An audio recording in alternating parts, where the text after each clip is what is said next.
se fue. This is Jason J. Lewis, the voice of Superman on Justice League Action. This is Mark Wade, writer of Superman Birthright. And you're listening to The Krypton Report. And you're listening to Krypton Report. Up in the sky, look!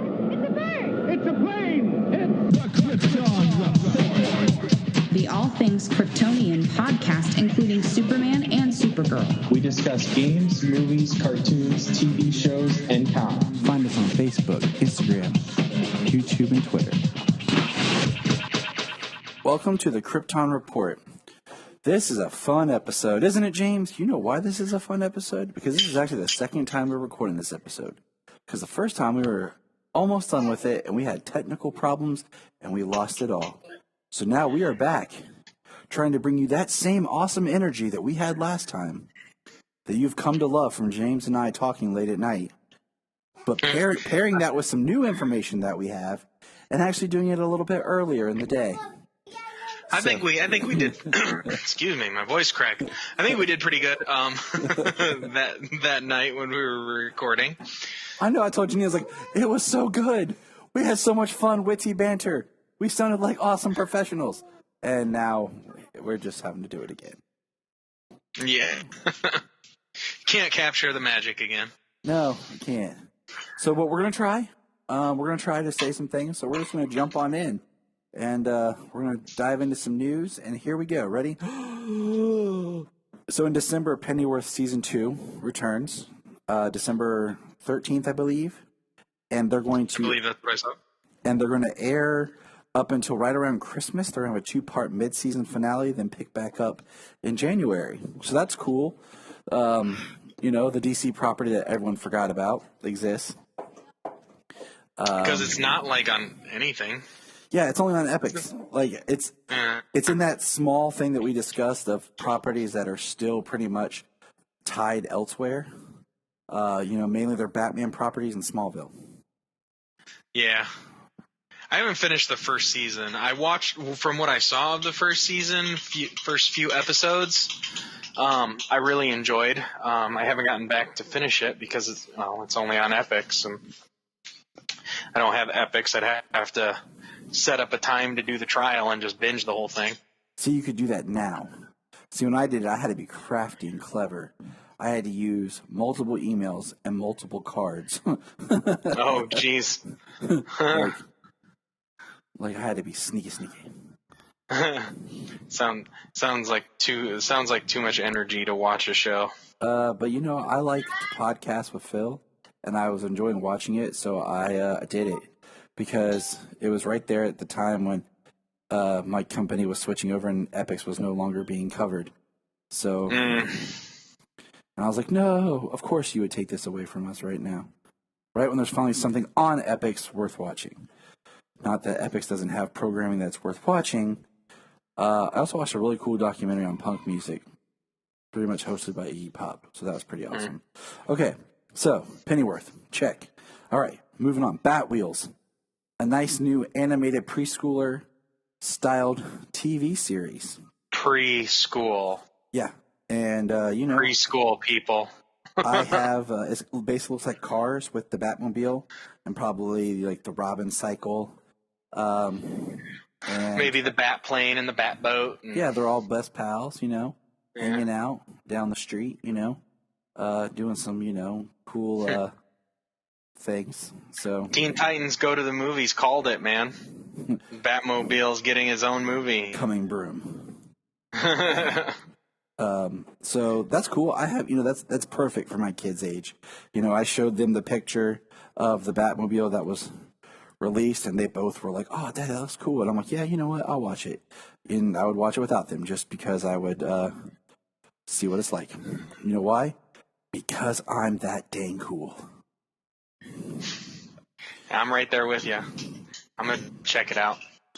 Let's see. So, yep, checking that out. All right, Batwheels, check. So, James has a very awesome DC Online character photo. He showed us. So, I posted it on the socials. I was like, yes, I want to play DC Universe Online just to make my own. It'll be an overweight, middle-aged man from Krypton. who, when he came to Earth, somehow did not get awesome powers. He's just cool. And He's just cool. yeah, I mean, Well, you are pretty cool, Tyler. I try, I mean, I often used to joke that I'm like the story of Superman, except instead of getting more powerful when I arrived, I just became weaker in the yellow sun. So it's like the exact opposite, but the same story, And so, Nice. I some people find it amusing. Some people find my humor not funny. My mom, but whatever. It's cool. So, anyways, that's another thing. Just like, some people think it's funny when I have to, like, complain about, how I still don't understand why I spent so much time in high school learning about finding the slope of a line in calculus, and I can't do my own taxes. So, I just think that there is things for all of us that we should work on. Yeah. Some things click, some things don't. Yep, and finding that slope is awesome. All right, keep moving on. What else we got here? We're just cranking it out. Blowing through the news. I guess, so they're making like little shorts of some sort to go along with the death metal soundtrack that's being created. And I guess in one of the shorts, David Hasselhoff is going to voice Superman for the death metal Superman. And I'm like, okay. Yeah. I mean, he is what is he being overwhelmed by dark matter crisis energy or something? All I know is I read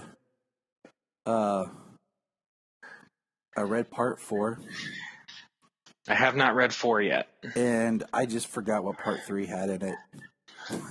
It sounds horrible, I know, but I'm just like, I feel like this story is so big, and I have not read the tie-ins. So I'm like, I gotta read the tie-ins or something.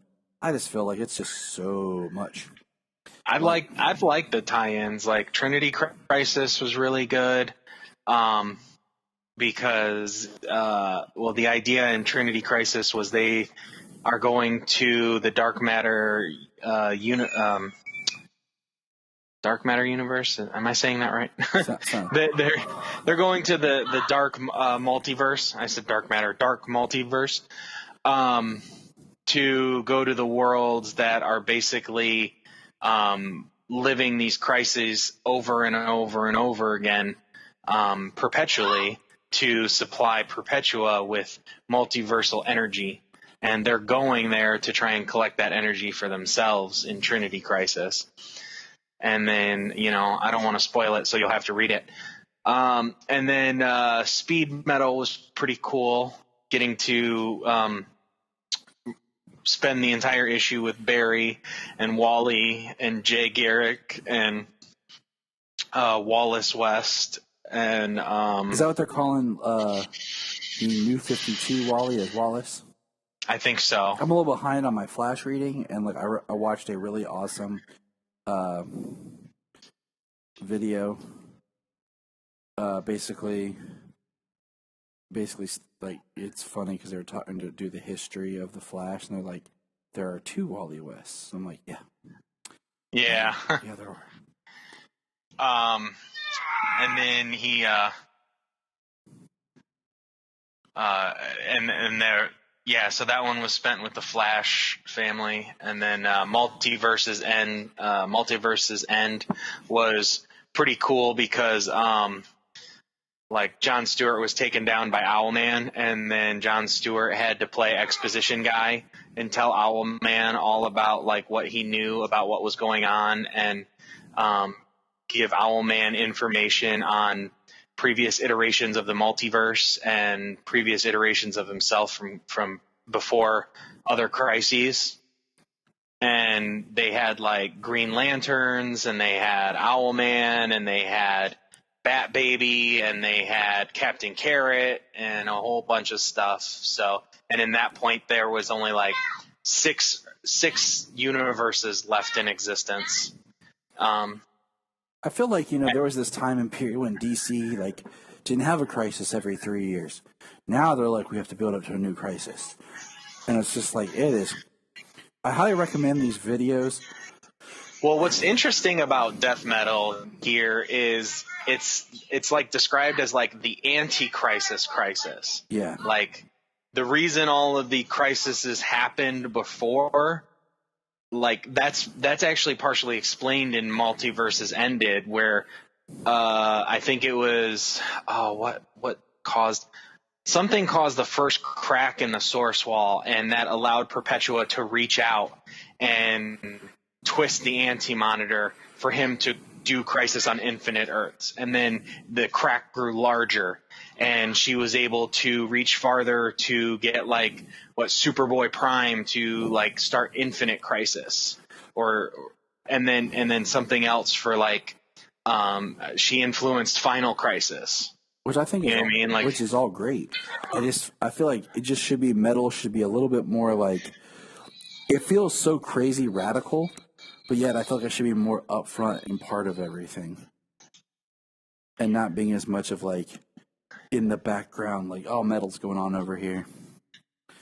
But, yeah, it's kind of, like I said, it's kind of hard to see like how is metal going, like, and how are all of these other books going? Like, is metal still in the future? And all of these stories exist in the past, like before, right? Because of the way Snyder's last issue of Justice League ended, and then it went into death metal. So the continuity is in flux, but that's also part of what's going on here. Is somebody was explaining it on another podcast, and then what I was reading about Future State. Which is going to be what happens after death metal.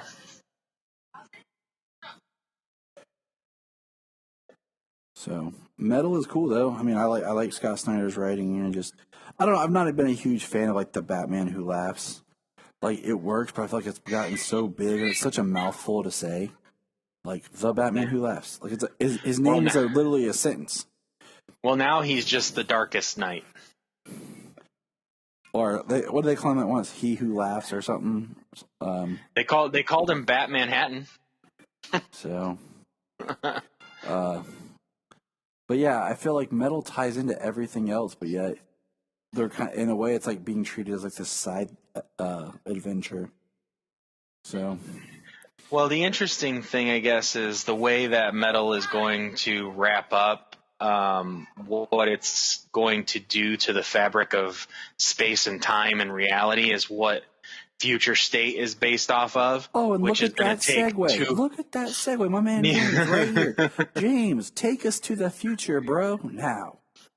Well, Future State is going to be January and February of 2021, and it's like brand wide. Like every single book is going to stop, and every single book that comes out is going to be Future State. And it's all how space and time is in flux after death metal. And I mean, we got a glimpse at it in Joker Warzone, where Batman got trapped in some kind of temporal thing, and he literally reverted back to his first iteration with the wide ears and the purple gloves and stuff. And Commandy came out of a portal or a wormhole or something to get him, and that's the first thing we have for Future State. But there's going to be different stories. We're going to get different versions. Like we're going to get the Luke Fox version of Batman. We're going to get the Superman, the John Kent version of Superman. We're going to get a South American Wonder Woman. I just saw her name today, but I cannot for the life of me remember what it was. It was a lot to take in trying to read that. It was a thick article, a lot of books. Everything that comes out in January and February is all going to be Future State. Which is kind of cool. And then March is going to pick up back to the regular processed system. Yeah. The numbering of the issues is going to be intact, but I think their idea is, after Metal and then after Future State, I mean, who knows what they've got planned, but maybe things are a little more settled when it comes to this huge cosmic threat for the time being, anyways, of course.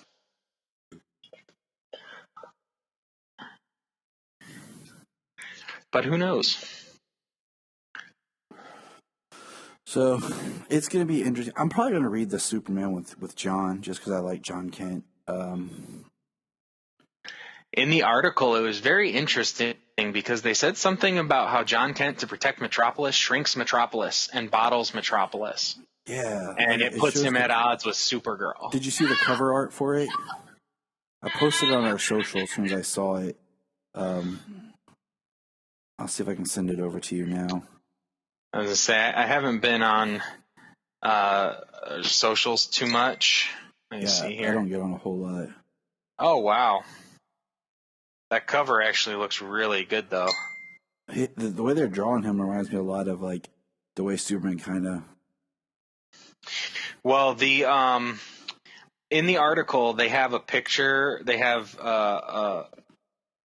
it looks, I don't know, maybe like an ad type thing or whatever for Future State, and it's got so many different characters.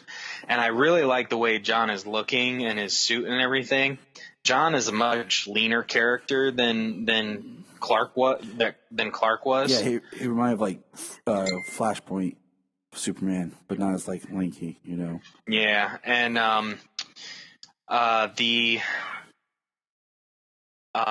in Deceased number 4. Have you read that yet? No, I'm not even reading Deceased. You're not reading Deceased? No, I just it was one of those I had to make a call. Like, okay, Tyler, you have to take a break on something. Right. I'm not Phil. So, well, yeah, I've been following Deceased. I mean, Tom Taylor is one of my favorites. So that's why I have you. I've definitely right. Well, in Deceased number 4, they go to New Genesis because they need to try and contact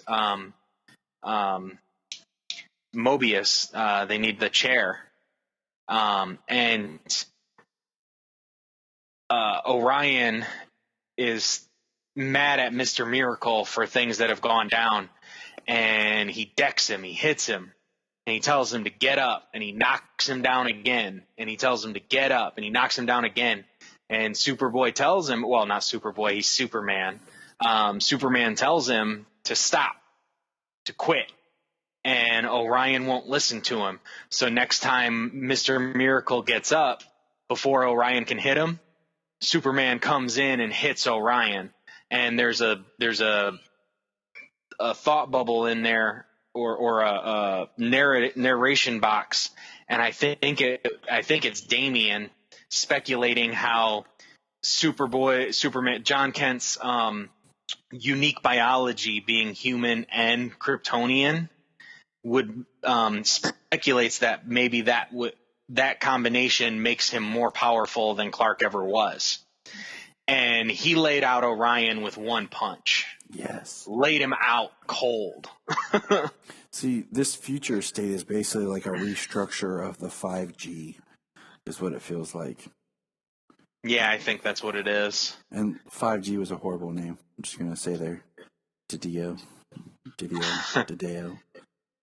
whatever the name you were chosen. Dido. So that's what's going on with the comics. Now, keep on moving around. Okay, so let's jump to, we got some behind the scenes set photos from The Batman. Basically, it's just photos on the steps of a building, and we see the Penguin, Selina Kyle. I want to clarify, it's Selina Kyle and Bruce Wayne. And Pattinson's Bruce Wayne looks like, okay. But Selina Kyle looks cool. And dear Lord, that makeup on Colin Farrell, like, it's unbelievable. That's him. He looks like a completely different person, but from that set photo, from one of those set photos, the way he's like wide-eyed and looking at somebody, you can see it in his eyes. Like, yes. That's definitely Colin Farrell. You can tell. You've seen that look in his eyes in other in other roles he's played, but he looks like a completely different person with that makeup on. I mean, So that is definitely Colin Farrell. That's Oscar-worthy makeup right there. Mm-hmm. And I'm excited. Like, I like Colin Farrell, so this is very interesting. And then the only other like big like the Selena Kyle looks cool, but they're all behind the scenes set photos. She's just wearing like black trench coat with a hat. It's kind of cat-like on the side with boots. So the only other thing was I saw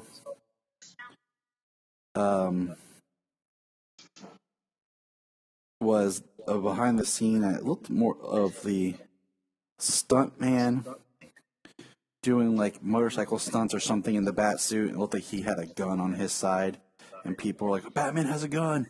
Batman has a gun!" And I'm just like, you know what? At this point, guys, come on. Like, this is all behind the scenes. It's the stunt performer. And did you see how big the barrel on that gun was? Because you could see it through a hole in the holster on his hip. Did you see how big the end of the barrel of that gun was? It looked quite large. That looks like it's. I think that's going to be the grapple, like a grapple gun or something. I mean, it could very well be. I mean, let's not forget that Batfleck had a rifle that he shot a dart on, straight out of Frank Miller's book where Batman's holding a gun. Yeah, he uses a rifle and he shoots a grappling line across buildings, or a tightrope across buildings with a rifle, because he needed something powerful to be able to do that. So, I mean, and once again, like with the costume photos that came out, he's a stunt performer. A lot of times stunt costumes are made differently for different shots because they're performing a stunt. Yeah. All right. That type of stuff's fixed in post, changed in post. Next thing, moving on. HBO Max revealed that they're going to have a Green Lantern series. And it was more news, and we learned that it's going to focus on not Jon Stewart and not Hal Jordan. But we know Guy Gardner. We know Simon Bass, Jessica Cruz. And we're unsure about Kyle. That was the one that we debated on. Like, we weren't sure if it mentioned Kyle or not. I've heard kind of both ways. But we knew for sure it wasn't John and Hal, because as we speculated, we don't know what's going on with the Snyderverse, because, Hal was supposed to be in Justice League, and then we have our threads about John Stewart, floating around, so, what can that be? And I've said before, like, I think Jessica Cruz has a very interesting story as the Green Lantern, and it would be I would like to see her in Justice League, just for the sheer fact of bringing in another woman into the Justice League. Also an ethnical character who has an amazing backstory, first of all. So why not, Yeah. I mean, her character backstory of how her friends were killed on camping trip, she escaped, and she's lived in fear and hiding out the whole time and stuff like that.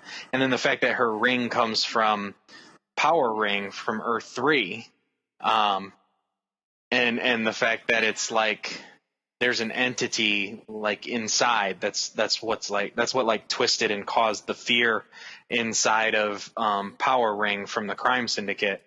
And I mean, that would be a very cool thing to explore, just how the ring tries to manipulate her or influence her in different ways because of the being inside, but just something that, would be unique to her character, her stories, and not even necessarily yet have to reach back to, Earth 3 and the crime syndicate. Like, it would be something that you could set up little bits here and there about what's going on, about her action, about why is Jessica doing this, like what is going on, and, little dialogue pieces where it's just enough that if they need you or want to explore it later on down the line, they can. But if they don't, then, it's no loss. Yeah. Well, I mean, the character was named Volthoom, and then I know that there's other entities inside of the power battery and things like that. So, I mean, if they decided not to go the Earth 3 route, they could still use that, these entities in the power battery or something are reaching through her ring and trying to influence her and manipulate her due to her past experiences being unique to herself or something like that. You know what I mean? Mm-hmm. But it's really cool. They're gonna have a female. She's Latin American. They're gonna have Guy Gardner. They're gonna have a Muslim character, Simon Baz, and he's from Dearborn, Michigan. So he's pretty close. He's pretty close to me, or from where he's from. Because that's where Jeff Johns is from. Oh, really? Michigan, yeah. Yeah. I knew he was from Michigan. I didn't know it was like Dearborn, Michigan. I want to say, but I could be wrong. He could be straight from Detroit. I don't remember, but it's Jeff Johns, so he's going to kind of bring it home. And then Alan Scott, they seem to be referencing his New 52 iteration from his Earth 2 counterpart, or his Earth 2 character, as it were, because in New 52 it changed up a little bit. But Alan Scott is gay as well. That's the one I forgot was they were actually going to bring Alan Scott into it. Yeah, those were the four main ones: Guy Gardner, Alan Scott, Jessica Cruz, and Simon Baz. Those are the four main ones that they're going to be focusing on. But like we said, Kyle was the one we weren't sure about. Yeah. Maybe they'll bring him as special, like White Lantern or something. Yeah, well, that's his biggest thing is he's the torchbearer. After Hal decimated the core, he was the one who kept the core alive. Like, he wasn't like the biggest core member, but he was the one who kept the core alive. Yeah, and he's the one who gets all people forget. He's like the Tim Drake of the Green Lanterns. Comic fans know him, but people don't know him. But all right, so the last thing, news-wise, was once again DC Warner Brothers has rearranged the film slate. I won't even divulge into what dates or what, because they're going to change again probably. But the Batman was the big one, kind of, for me, just because it was going to be, October, Halloween, Batman, Jania's birthday. And now it is spring, March of 2021, which is crazy to think about because when that movie comes out in, 2 years, what I'm saying? We still have a long time now. Because I'm thinking about March of 2021, right? Or no, 2022. My bad. Yeah. Because I'm thinking Solomon will turn 7. So he will be 8 when that movie comes out. Holy moly. No, wait, he'll be 7. My God, I cannot think. He will be 7. He is 5 right now. He will be 7 because his birthday's in January. So, and I'm just like, that means he'll be old enough that I'll be able to probably take him with me because he's a cool kid and a mature kid and watches everything else almost with me. So not too worried about that. But, the idea is, holy crap, that's 2 years. We were waiting, October of next year, and it's like, a year. All right, now it's now it's a year and a half. And you're just like, oh, man, it's going to happen. But at the same time, it's like, when I look at things through the eyes of, my children, I'm just like, holy crap. Right. Or when you measure time by how old your children are going to be. Like I told you. Oh, my goodness. Like I told you before. Man of Steel came out. And by the time BVS came out, and we followed that so tightly, we moved to North Carolina, moved back, got pregnant, had Solomon, and he was a year old, and the movie came out. Well, dude, Smallville was still on TV when Jimmy was born. I had just bought season 7 when it came out on DVD. Iron Man had just come out that year, and I bought that on DVD. And same thing with The Dark Knight had come out, and I bought that on DVD. All those things came out when And I had just bought those when my son was born. And now 23 movies later and the Marvel Cinematic Universe has like wrapped up its major Yeah. like it's crazy. It's crazy the passage of time. So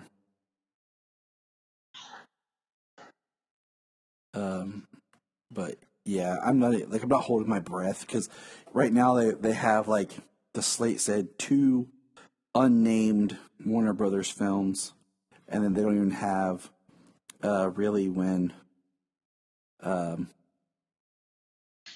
Black Adam's going to come out. So, Well, I mean that even attach it. That could even be like Warner Brothers films, like Fantastic Beasts 3 too. You know, because that's been put on hold too. That's what I mentioned to a friend due of to mine. all this.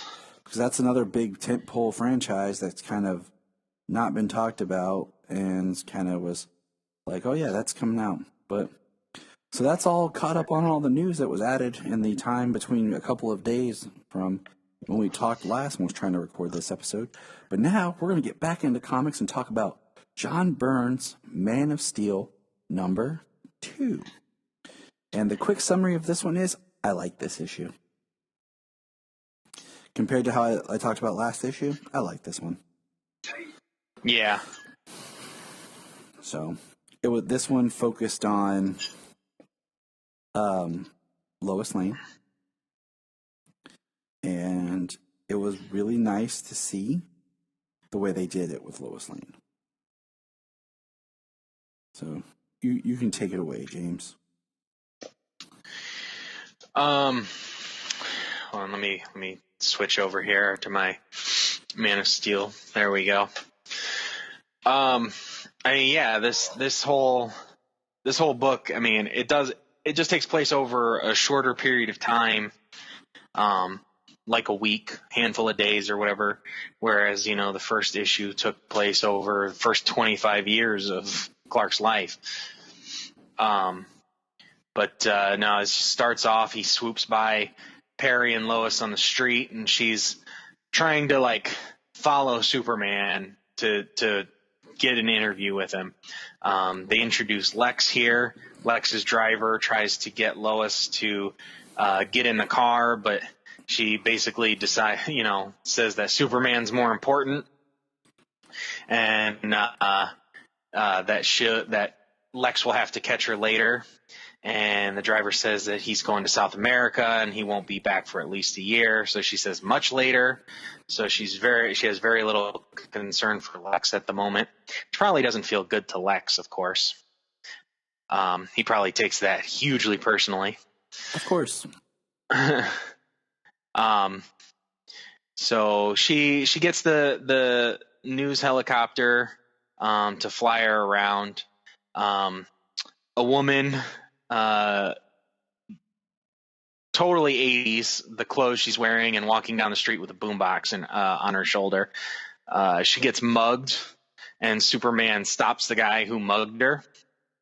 I love this part. I mean, for the most part. And it's funny because the next page, you see the guy try to turn around and run, and Superman's just on the other side of him. And he returns the purse to the lady, and who got mugged. He hangs the guy up on a lamppost in a garbage can, so that way he is stuck until the police arrive. And he even turns down the lady's radio. He says, and I think the radio is a trifle loud, don't you? After all, in a city this size, consideration for others is the only thing that keeps life bearable. And he heads off. The reason he was in such a hurry is because over her radio, he hears police have surrounded Clancy's liquor store, that it's being held up by gunmen. This part is cool, like, 'cause it's still Superman, introducing himself basically to the world and to Metropolis, and everyone's trying to figure out who this Superman is. Like, what's his angle? What's his end game? This will be the biggest interview since God spoke to Moses. That's my favorite line from Perry White. It's just one of those things that just hits you in the right place, makes you chuckle, Right. So the SWAT team is outside of the liquor store, and the commander, the captain, is calling to the gunman, telling him to release the hostages. And he was hoping. He says I was kind of hoping my reputation would be enough to scare them out of there. And the guy says, guess not, Skipper. It looks like we'll really have to go in after them, but there are bound to be civilian casualties. And that's when Superman shows up. Maybe not. Let me help. And they're like, who? Huh? Who are you? Yeah. And they make fun of his clothing. They say, what circus did he come from? Superman. He's like Haley's. Now back away. Yeah, right. Superman says, just do as I ask, please, Captain. Believe me, it will make your life much easier. He's walking up towards the guy, the guy who's holding the hostage, and he's telling him to stop. One more step, and he's going to shoot him. And it's funny. Superman says, "What are you afraid of? You don't think I'm hiding any weapons in this outfit, do you? Just like I'm wearing the skin tight outfit here. I'm obviously not hiding anything." And he pinches the barrel shut on the gun. And then we have my second, I guess maybe my first favorite line in this one, where she's like, the other lady turns to him and is like, what the? And waste the mother. Like, it cracks me up. Waste the mother. It's not even like Sam Jackson. I was say if it was Sam Jackson, it'd have been full on. Waste this. Or my other favorite version of that word is that makes me laugh is Morgan Freeman in Wanted, when he's like, shoot this mother in the head. Like, it just sounded funny coming from Morgan Freeman at that time, where everyone joked about him being the voice of God, so it's kind of funny, like, shoot this mother in the head. Right. Yeah, it definitely sounds different coming from Morgan Freeman than it does from Samuel L. Jackson. So they start shooting at Superman. Bullets are bouncing off, and he uses his heat vision to make it so they can't hold on to their guns. And he says, and now for a couple of my softest taps, and you creeps should be in dreamland for about an hour. Like, he just taps them, sends them flying, and catches them at the same, all in the same instant. Which is awesome. It's another example of, like, just how fast he can move. So, like, my favorite part in Smallville, where Clark throws the football, runs, knocks the bad guy out, saves Chloe, runs back to get tackled. Yeah. Like, he was always like, in Smallville, like, he's a blur and stuff like that, but there's a point where he gets so fast, like, you can't even register his movement. The blah. Yeah, the blah. Oh, there he is. Like. Yeah. And so Superman's going to the lady. You wouldn't hit a lady, would you? And a lady, no, I'd never hit a lady. And he, like, flicks her. He's like, I would never hit a lady, but you, ma'am, are no lady. Yeah. But then I've never met a lady who carries dynamite under her coat. So he just got himself close to her so he could get dynamite out from under her coat and disarm it. And Lois, she gets to the liquor store and she turns up too late. He just took off a few seconds ago. And then the next page here, she's following him to all these different things, a fire, probably like a jewelry robbery or something like that, a train stopping a subway train from hitting somebody who probably fell on the tracks, and stopping some people from robbing an armored truck. And it says, "Sorry, Miss Lane, he was here, but you just missed him." Which I love because it's spread out over the multiple pages. Yeah, the multiple panels of the multiple incidents where she just keeps hearing the same thing. So I like that. And she has a little interaction with Jimmy here, how people are getting these stories about Superman doing this.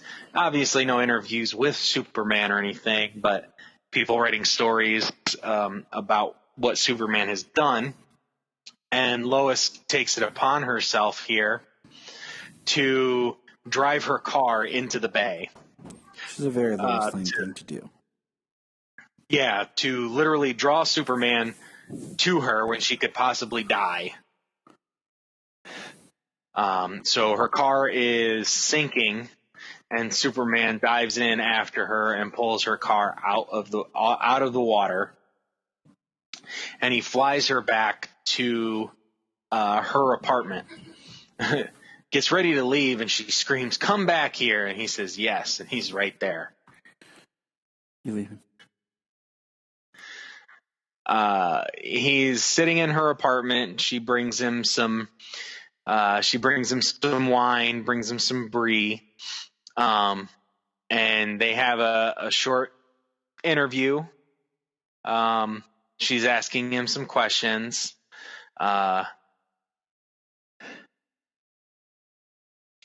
Which is great because like she's trying to ask him questions and he's being, in a sense, very vague in a way about his answers.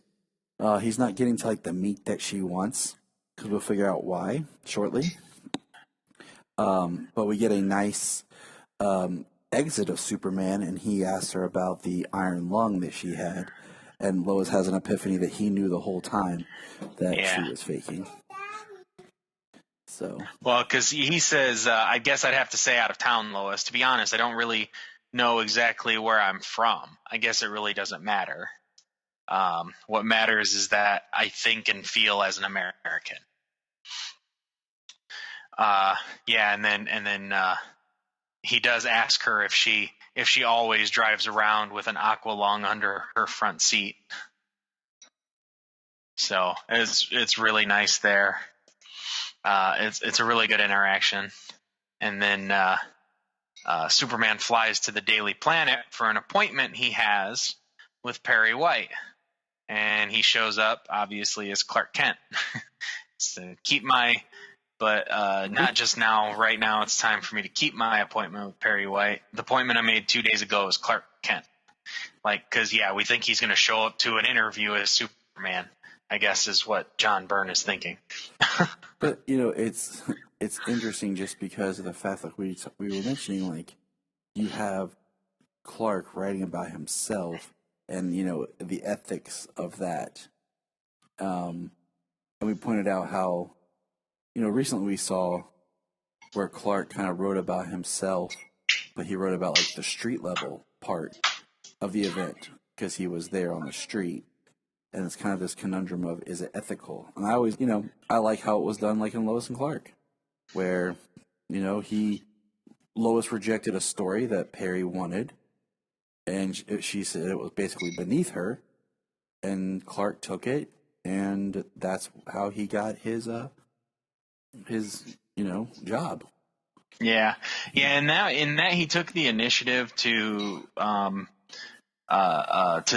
take a story and write it very well, and that's how he got himself a job. In this, he writes a story about Superman, like he got an interview with Superman, which Lois comes in and she says that she has the interview and Perry's already got it and he already ran it. That's why I said it's, back to Superman's actual interview from earlier, where he's being very vague to her on purpose. Right. And he's kind of like, this is definitely, I think, a little bit more of a way of a cockier Superman. Yeah. With the way you could see that being like Dean Cain's version of Superman, the way he was. So, and we talked about, Dean Cain, him being Superman is the first post-crisis live-action Superman. Yeah. And we talked about how it's probably unethical for him to write the story about himself. It got his foot in the door, but as Clark, he tends to write pieces about like you said, like the ground level stuff. Lois takes the Superman bylines where he takes the bylines of, the victims and the witnesses and things like that. Mm-hmm. The common man. Because, there's been a lot of stories where they focused on the idea that, Clark Kent as a reporter is very important to Superman because it's something that he's doing basically without his powers. It's something that he is doing kind of like his brain. It separates him from Superman, and it's a way of him doing something without it always being about, oh, look at me, I'm Superman. Yeah, which we know, we all know Clark. He needs to be grounded. He needs time as Clark. He can't always be Superman, and I mean that's the same thing when it comes to his job. He has to. He does what he can as a regular guy, trying to be a regular reporter, writing regular stories. And, not like Lois always chasing the Pulitzer. Yeah, and I always liked the idea that Clark excelled at things, but he was never like, hey, look at me. He always kind of tried to keep it just a little bit under. So that was number 2. I really enjoyed number 2. The 9-panel grid. Cool, we see the gargoyle, and it pans down from the rooftop. You don't see Batman on the gargoyle, but it's the gargoyle and closer, and then down the rooftop, and then down into the alley, and then you see the guy running, and Batman swoops in and starts attacking him. Batman here, he's been chasing him, and Batman, he doesn't have time to deal with anybody. He wants answers, and he wants them now. He's, how I hate having my time wasted. He's trying to get answers from this guy. His name's Bull, of course. Yeah, right? That was funny. This huge guy named Bull who looks like he's got cauliflower ear. Of course, his name's Bull. I didn't even think about that, but yeah. Yeah, he's drawn with cauliflower ear. But I mean, the one thing here that kind of got me, was how he surprised Batman with garbage in his face. He says remarkable. It's like remarkable. Yeah. That seems out of left field there. And on the next page we've got Batman. And this is before Tim Burton's Batman '89. Batman was still throwing a batarang with a line on it. This isn't a grappling hook. So he gets on that and he starts swinging away. And hold on while my computer loads these pages. Technical fun. Yeah, he's throwing away this book. It was a problem on my Xbox when I was reading it earlier, and it's a problem right now on my computer where I'm flipping through the pages and it keeps going back to pages that I like right now. I'm flipping through and I've got you know how I hate having my time wasted, and then I go to the next page and it's the cover. Weird. Yeah, and now it's the page with the line. Well, the next page here, Superman takes his line off the gargoyle and is flying with him. He calls him an outlaw. So weird. And then he's going to take him into the police. And Superman even makes a reference. I've been called that too. And I'm like, yeah, you have. It's like, yeah. I don't know. It's one of those things where it's like, I personally think Superman would be like, let's talk, Batman. Like Superman's an investigative journalist. He would want to sort out and try to figure out the facts. Yeah. I mean, I see that as one way, but I also think that everything that he's investigated to this point of Batman is the stuff that he's found is like the violence and, the criminals who have been brutally attacked and probably taken into the hospital before taken to jail. You know what I mean? Yeah. Kind of on the same lines of BVS, like why Superman is going after Batman, and in that one, obviously, Batman was going down a very dark path, which makes sense. Yeah, it fit really well. But Batman drops off the line, and Superman looks, thinking he's gonna fall to his death, and then he disappears. Like, he doesn't know how he disappears. How can that be? In the reports of his activities, I saw no indication of superpower. As a superb athlete and an intuitive genius by all accounts, but I read nothing to suggest he could fly or move at super speed or turn invisible.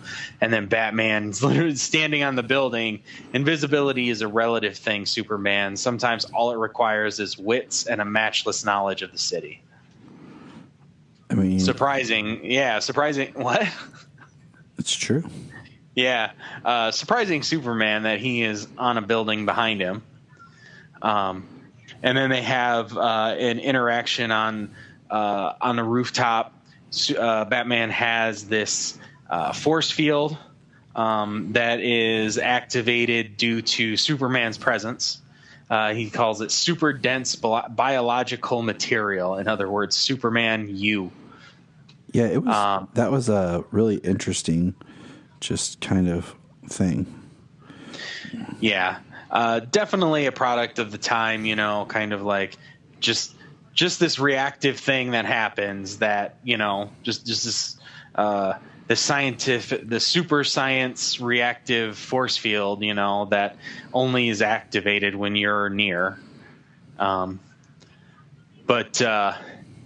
he uses it as a tool to basically make Superman vulnerable, not vulnerable, but the way to beat him so that way Superman can't attack him. Superman can't come for him. Superman says, you realize I could have you behind bars before you even know you've moved. So, Batman knows this. And I mean, didn't we actually experience this same interaction in Frank Miller's Year One? Basically. Where Batman says that he has placed a bomb in Gotham City and an innocent person will die if Superman tries to take him in or tries to beat him or attack him. But then when the next page, we've got Batman telling Superman that Superman's great at taking, he's great at protecting the planet, at being a defender of the planet, but cleaning up a city is different than protecting the world, and that Gotham is a city that's different than most. That it's hard, that it's a different beast when it comes to defending and protecting and catching these criminals. And he goes into the story of how this jeweler had his shop robbed of precious stones, and these metal balls were left behind that were explosives. And it was pretty wild. It says the blast knocked out windows all down the street, and it took the coroner's men 2 days to find all the pieces of Henry Jarrow, who was the jeweler. And then he describes other things that they're all different. I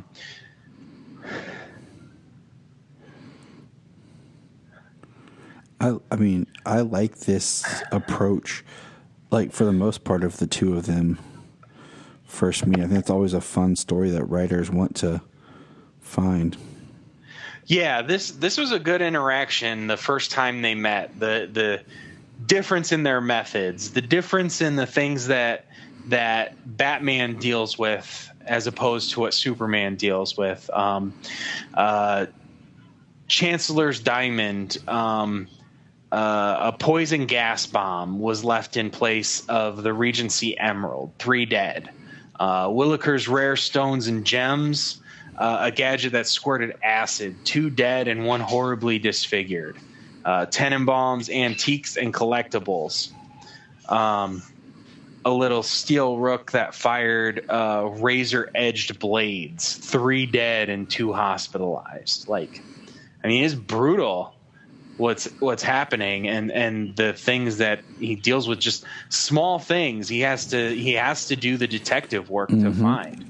An hour ago, my investigation led me to a man called Bull Carter, and that's the guy he was chasing. And Bull works for Magpie, which I had never seen. I've heard of Magpie, but I had never seen her before.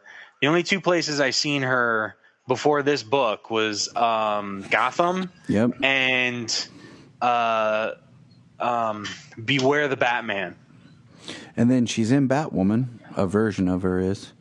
But I remember that must have been part of the season. I didn't because I haven't finished watching the entire first season of Batwoman yet. I remember the big thing of she's actually one of the people I'd seen a drawing of her, and it wasn't this version. And I heard that she was in this story, but I remember seeing her because one thing Beware the Batman wanted to do, which it gives me I respect them for, but at the same time was not a good idea, was they wanted to bring to life all the villains that people didn't know. Instead of and I'm that's great, but you need some bigger hooks in there. But yeah, Magpie was supposed to be one of their key villains.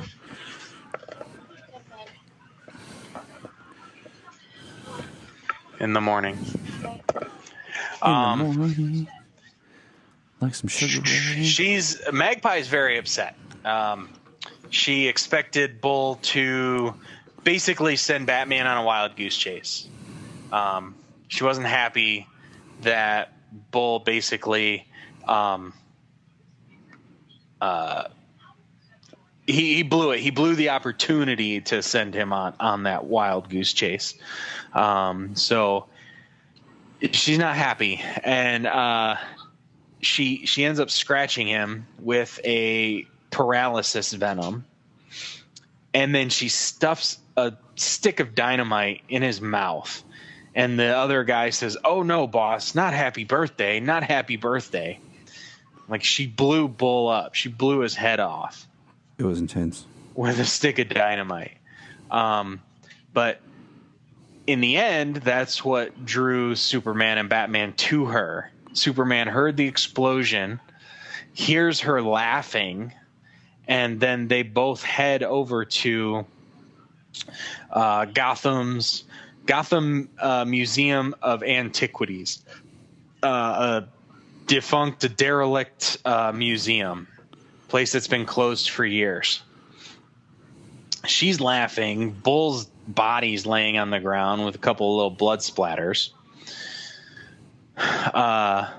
Batman shows up. They can see him on the cameras. At least one of her guys can. And Superman busts through the wall, which is awesome. Guy takes off running. She says, "Blast him!" Guy takes off running. Are you kidding? That guy just punched through a stone wall. I'm getting out of here. And the bottom 2 of 3 panels. The bottom 2 of 3 panels, guys shooting at Superman, and it's kind of something you would see on Lois and Clark or Smallville. You'd see bullets bouncing off, and then just like in a blink of an eye, a super speed where Superman grabs the gun out of the guy's hand. Yep. That's literally something you've seen over and over again in Superman media. And then I love this. You have Batman with the other guy, and he's like, "Here, Superman, great work. Here's the other one." Yeah. Hey, please don't hurt me. And then Magpie releases that agent that chemical agent. Yeah, we just call it TTFN super. No, that's something else. She just releases a gas, and it's an acidic gas. I mean, it's like Joker's acid bomb in the first episode of Harley. Everything it touches is melting away. Superman can't save everybody because he can't touch Batman. So what does he do? He inhales all of that acid smoke. Super lungs, man. Yep. And then he goes into space and blows it into space. And it's really cool how he talks about it in this. You wouldn't see this really today, especially in a thought bubble like this. But it says, in the frigid vacuum of space, gas instantly frozen into crystals of ice. And my microscopic vision shows that the freezing process has caused a chemical change. The stuff is no longer a dangerous solvent. Now, since that little stunt has also exhausted the air in my lungs, I'd better get inside Earth's atmosphere. So this is also a point here where Superman can fly in space. He's invulnerable to the cold and the vacuum of space, but he still requires oxygen. So he needs whatever he can hold in his lungs to fly through space. I like it because it's the exposition dialogue works here because we are like in our second page of like our rebooted Superman, and we kind of need to know where we are. Yeah. Well, it's like that episode of Lois and Clark where there's an asteroid on collision course for Earth and Superman goes to fly out to save it. He has an oxygen tank he takes with him, and with the amount of oxygen it can hold and the amount of time he can hold his breath in between breaths, taking breaths of the oxygen, will allow him to fly out into space for hours. But he still requires that oxygen to make it there.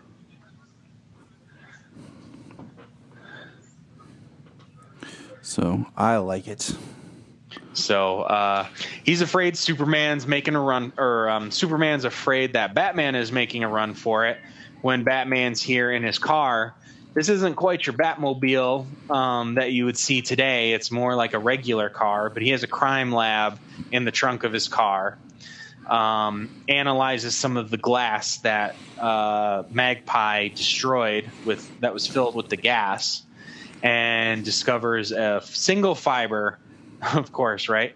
A single fiber that is 5,000 years old, ancient fiber.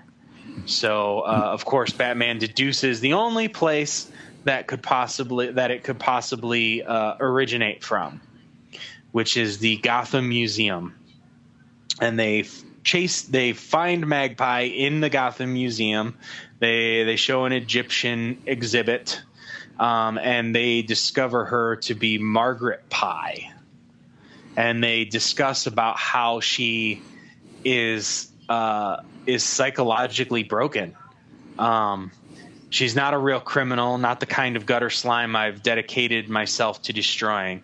She's just a frail human psyche, an unbalanced id that got pushed too far. You saw the psychological profile in her record. A little girl who loved pretty things a trifle too much, perhaps who was taunted and called Magpie because of it, who educated herself, became a curator of one of the nation's leading museums, and found herself having to watch over pretty things she could never possess. I thought that was interesting. Yeah.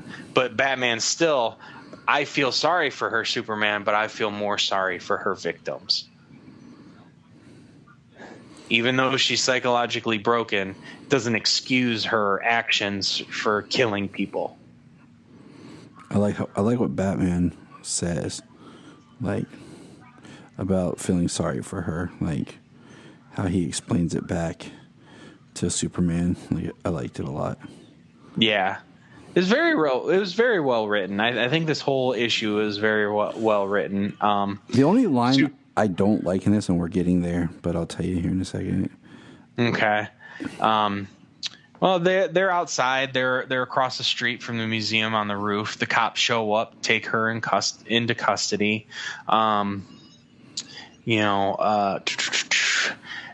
Batman here this is Batman. This is Batman right here. His cynical view of the world, because he knows that the system is broken.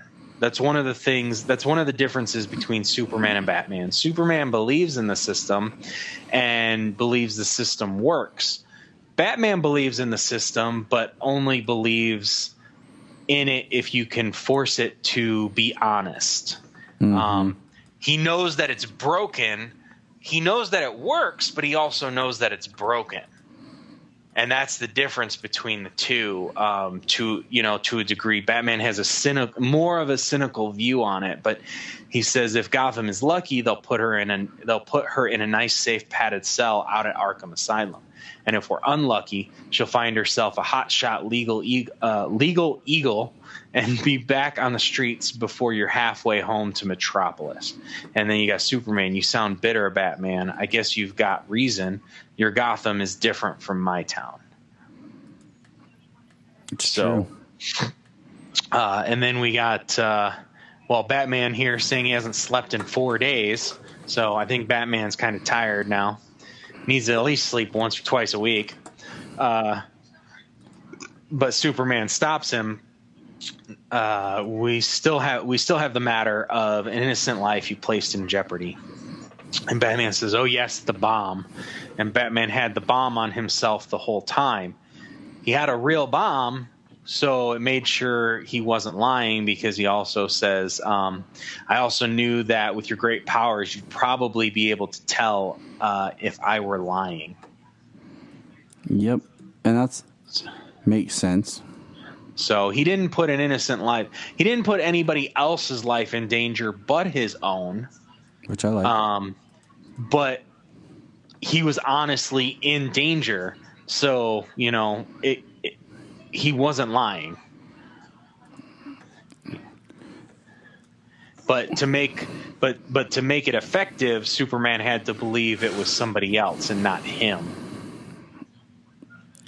So the line that I don't like is the last line. A remarkable man, all things considered. Who knows?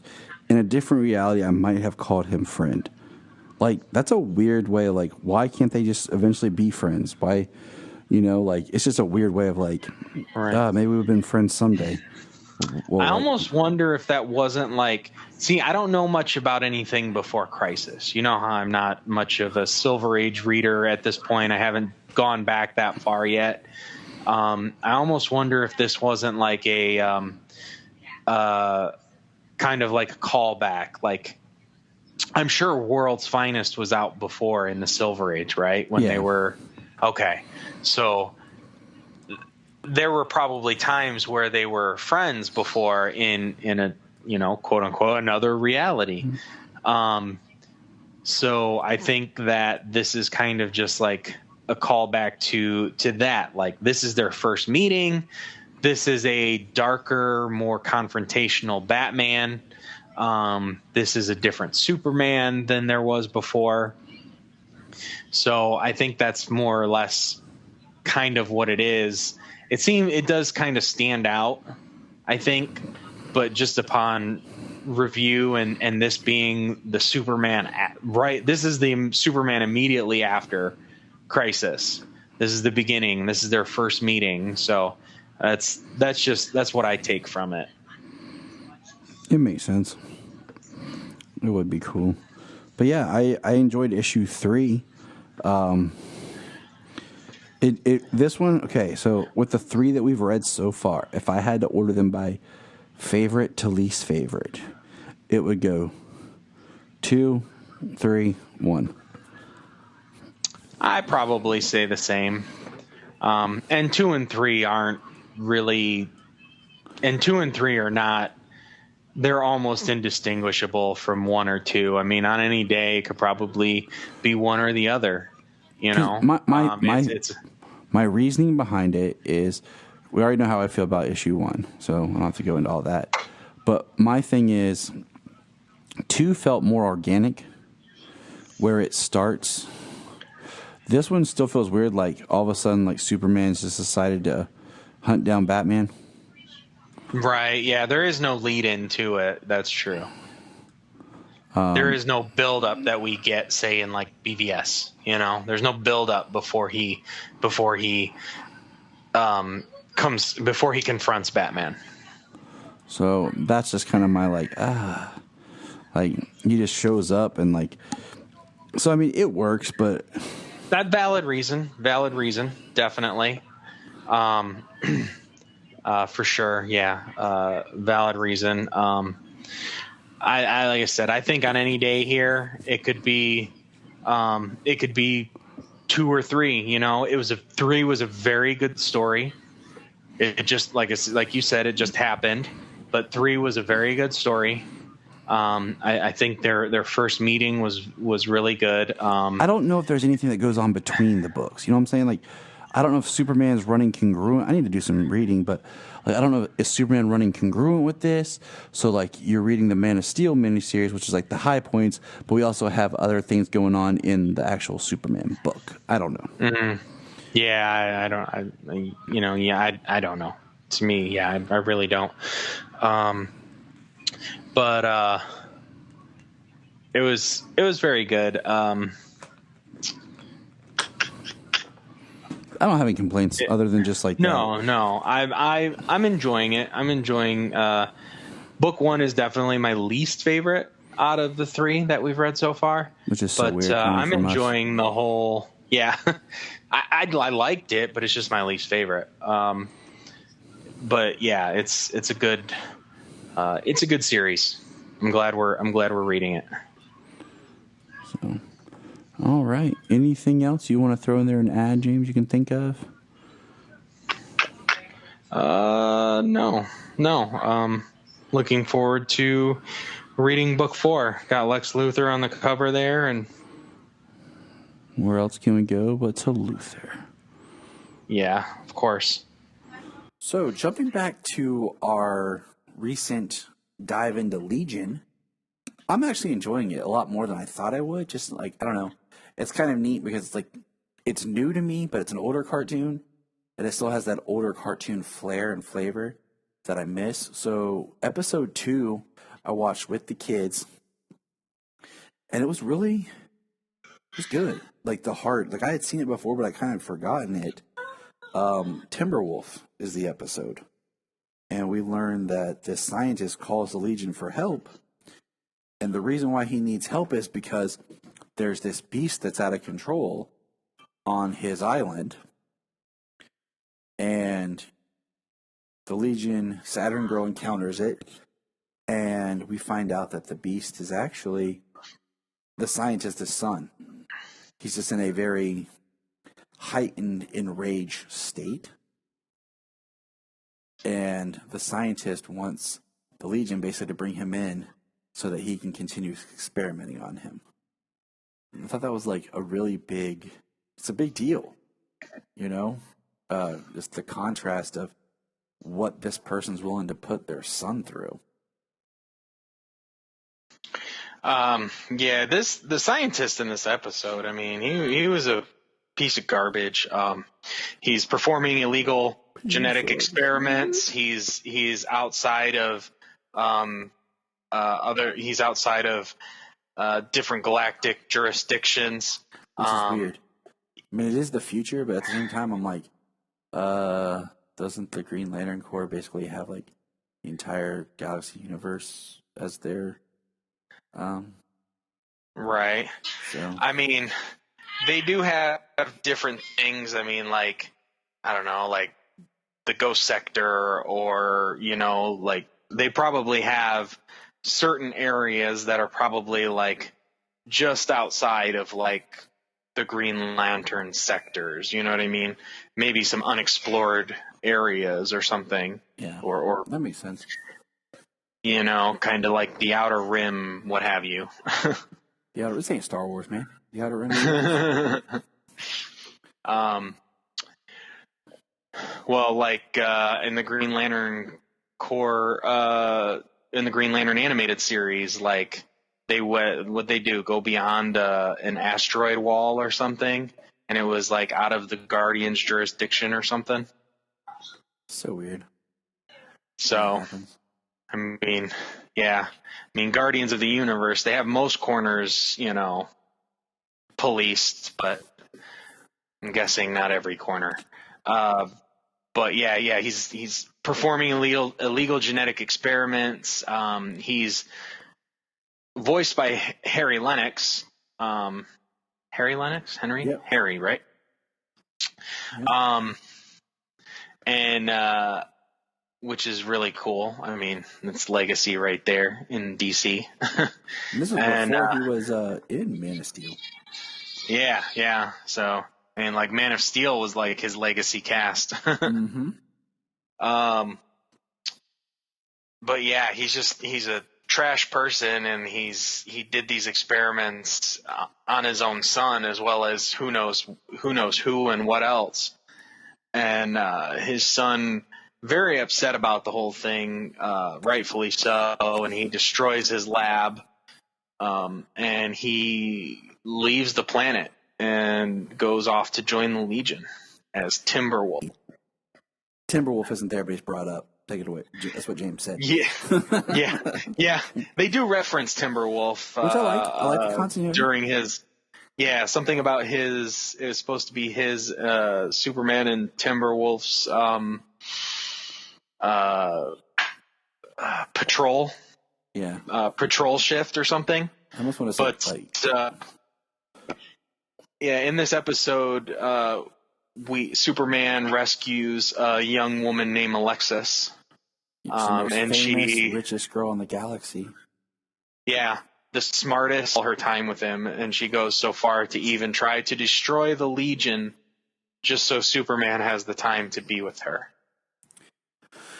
She even helps the people that the Legion are trying to stop. And yeah, she upgrades them. She even starts, her own thing. And this one kind of threw me for a second because I wasn't really thinking and I wasn't really paying attention as I should. But, Alexis, and she has red hair, and then she gets in a fight and goes bald. And then, it dawns on me when they show her symbol, which is like a square, but it's like two L's, and I'm like, oh, okay. Same thing. It did not strike me at all the entire episode. Everything she's doing, being smart, being rich, wanting to be with Superman, it never even struck me until you saw Superman see the symbol, and I was like, huh. I saw the symbol and I was like, is that LL upside down making a rectangle? And then it fully hit me when the explosion happened and Superman saved her from the explosion, but all of her hair fell out and she was bald. I was like, oh my God, Alexis Lex. I was like, she's like the future Lex. She's like the future Lex counterpart. And I didn't think about it just because I'm like, this is the future, and they're not trying to it's not like it's a new series or a spinoff or something like that. I'm not even thinking. So yeah, I thought she was gonna stay bald, but then the very next scene, her red hair is starting to grow back, and yes, she has red hair like Lex Luthor is portrayed most of the time with. I enjoyed it. I'm digging this. The kids were upset because I started this episode and they weren't around to watch it. They want to watch it with me. So that's been one of Looks our like things. You're going to have to watch 3 episodes next time. You're going to have to watch this episode so the kids can see it, and then the next 2. oh darn. Oh, what punishment is this? Having to watch such a awesome Superman cartoon. Just like today, my beautiful, amazing daughter was like, Daddy, let's watch Smallville. What? Was that? That's awesome. Because I pulled it up because I noticed that the Smallville pilot on Hulu, because I was trying to find that scene that I'm just laughing about, where Lex or the school bus, one of them, I was screenshot running to wasn't there either. Mm-hmm. They added in extra footage that they cut out for commercials and for time constraints. So the DVDs have footage and jokes and things that you've never seen from the DVD. Half price books and try to find all these DVDs.